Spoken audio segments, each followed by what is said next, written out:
एक छोटे से गांव में एक पुराना स्कूल था जिसके बारे में सब कहते थे कि वहां रात के वक्त कोई चलता है। किसी को नहीं पता था कि वो कौन है, मगर सब बच्चे स्कूल के पास से रात को गुजरने से डरते थे। एक दिन उमर और अली, दो बहादुर दोस्त, ने फैसला किया कि वो जानेंगे आखिर वहां होता क्या है। उन्होंने अपनी घड़ियां देखी, रात के 12 बजे का वक्त तय किया और हाथों में टॉर्च लेकर स्कूल के दरवाजे तक पहुंच गए।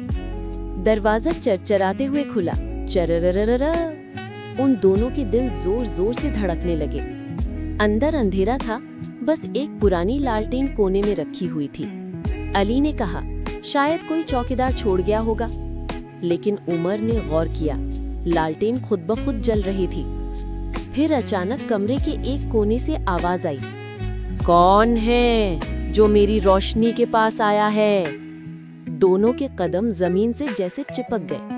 अली ने टॉर्च उस तरफ की तो देखा, एक पुराना खाकी कोट और टूटी ऐनक पहने बुजुर्ग का साया खड़ा था। मगर हैरानंगेज बात ये थी कि वो जमीन पर नहीं, हवा में तैर रहा था। उमर ने हिम्मत जमा की और बोला, आप कौन हैं? हमें मत डराएं। साया मुस्कुराया और बोला, मैं इस स्कूल का पहला उस्ताद हूँ। लालटेन मेरी मेहनत की निशानी है।